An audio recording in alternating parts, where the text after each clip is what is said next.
Morning.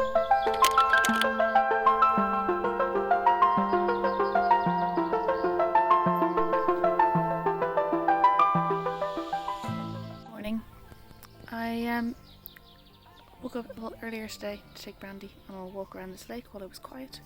Didn't I, Brand? Didn't I? She's not too keen on this pier though. It's a bit rickety. And I've just been replying to a lot of you guys' comments as well. They've been so kind. Like, I've actually been so uplifted by the support that I've got on here. It's been amazing, so thank you to everyone who's commented from the very first video. And today we're getting a bit of driving in. I'm going to go back, I'm going to do a workout, and then we're going to hit the road. We're going to a super cool place. We're going to the dunes, Dune du Plat. I think it's Dune du Plat or Dune du Plat, I'm not sure. And I'm hoping that it has the same effect as Mont Saint Michel, in that it's a massive tourist destination, but I'm hoping it's going to be amazing, super amazing all the same. Yeah, that's going to be our activity for today. It's about a 4-hour drive from here. I've kind of just been like bopping down along the coast up until now, but I've been finding that quite challenging, just with finding places to park Lottie and walk Brandy and have fun activities to do with Brandy. So I'm going to head there, and then we're going to try and make a bit of a burst down to the surf area of France, because one of my massive aims of this trip is to try and get good at that skill, and I haven't had a chance yet. There's been no waves so far. Okay, going to do a bit of an ab and mobility workout, I think. Brandy's just chilling over there by a tree. She's such a weird dog. And then we're gonna, as I said, hit the road, Jack. Yeah, that's impressive. How much you're messing with my feelings in my heart.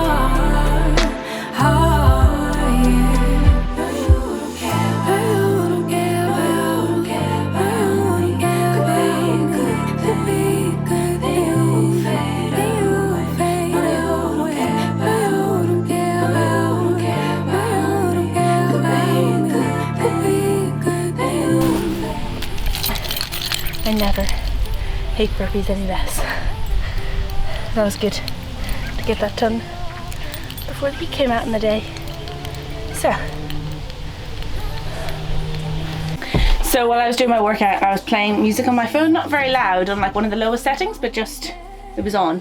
And one of the other little campers parked by me, who was kind of looking over the man who's there, and I was kind of like, oh no, it's too loud, like he's obviously thinking I'm like disturbing the peace or whatever. And as I was putting my weights in the boot, he came over and he was just had a little chat, and he was like, oh, is your dog filming your workout for you, for your like channel and all this sort of stuff, and he was quite funny. And his wife came over and we had a little chat about Brandy and where we're travelling and everything. And I just like noticed something in myself, like my first assumption when he was obviously curious about what I was doing with Brandy and filming and blah blah blah, was that he was like looking negatively on it, but it was just genuine curiosity and friendliness, which I think I need to remind myself that most people are curious and friendly, and very few people that I'm going to meet on this trip are going to be negative. So look at everything more open-mindedly. I'm basically having black coffee this morning because I had like 3 drips of milk left after my cereal. My cereal's nearly gone. I'm running out of food. So I think I'm going to have to go and find another Lidl again. Just finishing up on these dishes. But yeah, I think I'm going to have to make a Lidl stop. I think Lidl is my favourite of the supermarkets. I don't know if it's just because it's, I know what you're getting with Lidl. But the others just seem so expensive. Yeah. So I found Lidl just before the dunes. 476 kilometers. I might not be able to get this all done in one day. I'll give it a go, because freaking 5 hours on there to us actually means 7 hours. And I don't want to spend 7 hours driving. So I might find somewhere halfway, 3/4 way, and then do the rest tomorrow.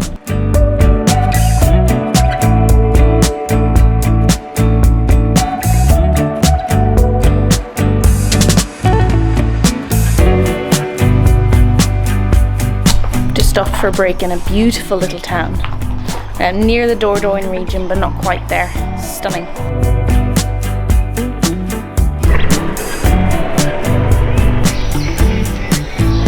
Do you want your cooling vest on? It is warm and it is stuffy and it is... Whew! It's a hot one, isn't it, Brand? It's a warm one. Yeah, I'm going to put your little vest on you. So the things that I have with me to keep Randy cool when we are in Europe, I've got a cooling mat that she sometimes decides to lie on, sometimes not. I can't force that upon her. But this I can force upon her. Another thing I do, go on, fetch him. Another thing I do is I feed her ice cubes. Which she loves to chew on. It cools her down as well. What you got, Brand?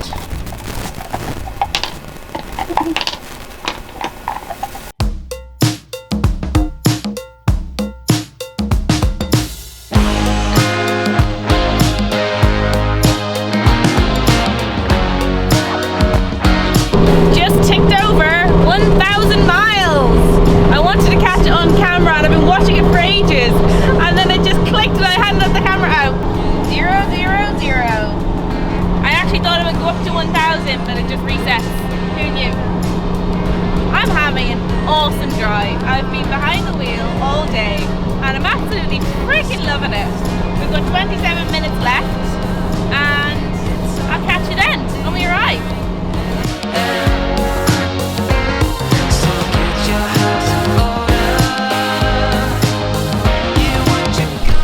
Okay, I've arrived at the dunes. I found a nice free park up that has loads of activity, lots of people here. So I'm going to wander around and see if there's another Irish or British reg. And if not, I might just brave speaking to someone who doesn't speak my language. And then we're going to wander onto the dunes for sunset. It's going to be cool.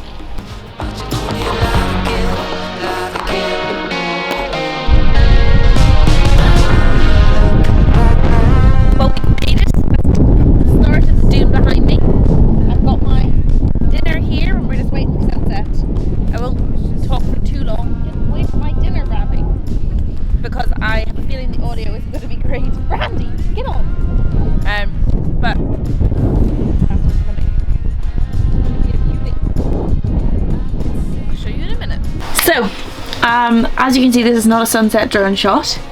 I was actually on the beach and the clouds started to roll in and a storm was coming, and then I head back. I think that's what it's called.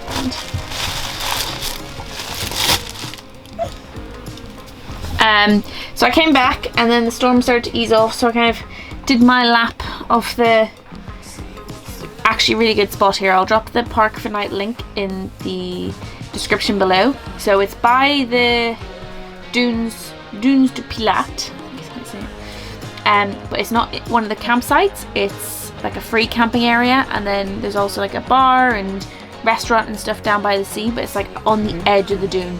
So you can either walk up the road and go into one of the campsites, or you can walk on the beach and go up that way. But it's literally on the end of the dune. But anyway, I went around and met a really, really nice like British New Zealand couple, and they're awesome, like VW adventure wagon, and he does some foiling and all sorts of stuff, so that's what they're here to do. And they invited me for a glass of wine, so I actually finally made some friends, which is kind of nice. But yeah, it's been a good day. I had a cracking drive down. I don't know if you know the feeling when you're driving and you're just like, you're vibing with your own thoughts and you're just having a great time. You're just having a really good time in your own head. So the first kind of 4 hours, because it was about a 7-hour drive. For the first 4 hours, I was listening to a few podcasts. Well, the best one that I listened to was one from Yes Theory. I actually listened to quite a few of those, but the first one I listened to of theirs, it's on YouTube as 40% of billionaires have this learning difficulty or something. It's Amar and Thomas, two of the hosts of Yes Theory. If you don't know what Yes Theory is, it's a huge YouTube channel, but they've also got a podcast.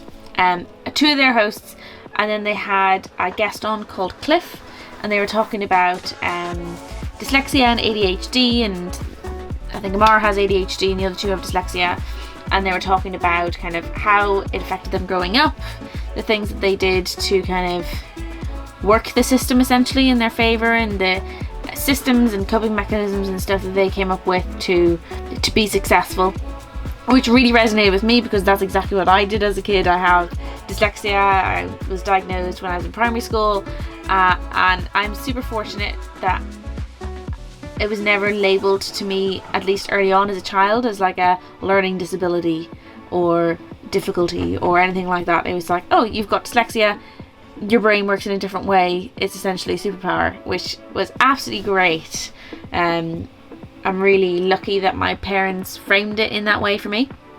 So I always knew that I figured things out differently to other people, and I thought it was nearly like a one-up for me rather than a one-down. And it was only really when I got to secondary school that I was kind of like segregated and put in this class because you've got learning difficulties and all this. I never felt like I belonged in somewhere that people had difficulties, because I was always extremely competitive, and it kind of gave me this thing to prove. I had to prove to everyone that I was super competitive, and I worked really hard at school and studied really hard, even though academia isn't my strong suit, especially English and history and those sorts of subjects, which, if you're not familiar with the Irish schooling system, you have to do English, maths and Irish as 3 core subjects, and then you have to do a minimum of 3 others. So you sit 6 as a minimum instead of 3 for Leaving Cert, which is our equivalent of A levels. I was great at science. I was great at that like practical type subject, but not so good at English. But I muscled my way through. I was like, ain't nothing stopping me. And I think I've always kind of had that like point to prove and competitive nature, probably stemming from the dyslexia and kind of sometimes being told, oh, you've got difficulties, you're disabled. I was like, no, I'm not. Watch me. But they kind of had that attitude as well, and it was really nice to like hear them talk and feel like I was part of the conversation. And the guest, Cliff, was saying that his dad used to read him Harry Potter, and that's kind of how he got into reading and speed reading and all this sort of audiobook stuff. And I was like, is he literally talking about my life? Like, that was me.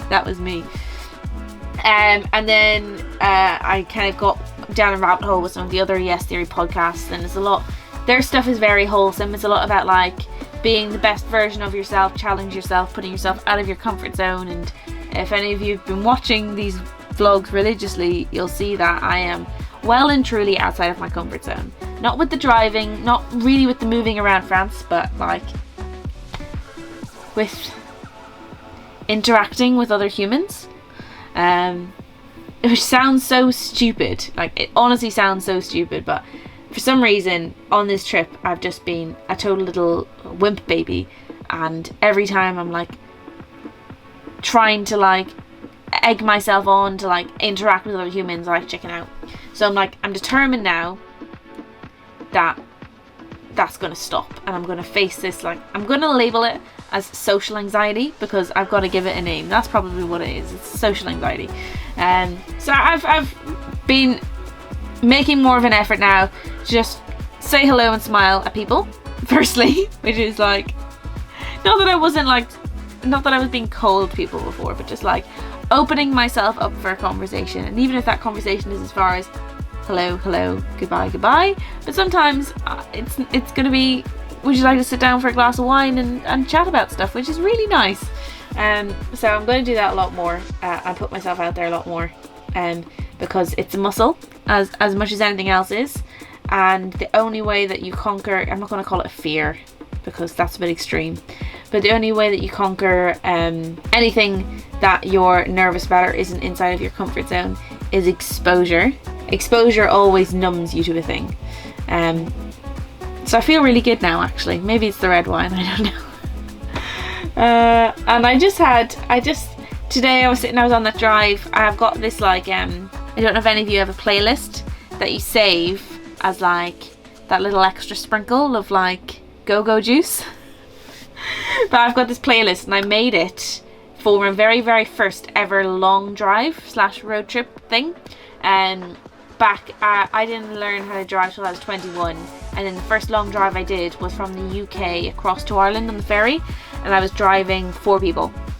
So I like spent loads of time like compiling this playlist, and this playlist is got everything from Moana and The Lion King to Love Shack and Come On Eileen to Little Mix and Symphony and Pop. That was probably more topical back in 2019. It is honestly like the playlist that gives me the most vibes in the world, and I put it on for the last 2 hours and I was just sitting in the driver's seat, dancing, singing, had the window down. Oh, it was so good, and the weather was so nice. I don't know if it's weird, just like, obviously you go and you travel around Europe and the things that you're meant to enjoy is like going and doing the sightseeing and going and doing this, and I just had like the best day, literally just driving for 7 hours. But tomorrow we're going to see the dunes, and that's going to be really cool. I had a little bit of a taster of it today. I walked down to the beach and I walked back up again. There's a little bit of an incline to get back onto like the hard standing area, and it was a pump, so getting to the top of those dunes tomorrow is going to be hard through the real soft sand. On a side note, if anyone did grow up with dyslexia or ADHD or just like didn't feel like they quite gelled with like the schooling or academic system, I would highly recommend just going and listening to that podcast. It was such a good podcast, and it was just like, I think whenever you listen to something that you feel like has been like a unique experience to you, and you hear about other people who've had that same unique experience, it's like a real moment of like feeling seen, even though like all the guys in that podcast are quite famous and I'm over here and they've got no idea who I am, and I've heard their voices for ages. It's kind of a weird dynamic, obviously, but I would highly recommend it anyway. And the Yes Theory pods in general, I had to wean myself off the podcast because I was getting a bit sleepy, so me and Brandy did that little pullover, saw that nice little French town, and then go back on the road again. But I think I've been speaking to you for long enough. I'll see you on the dunes tomorrow. We're going to have an awesome day. See you then.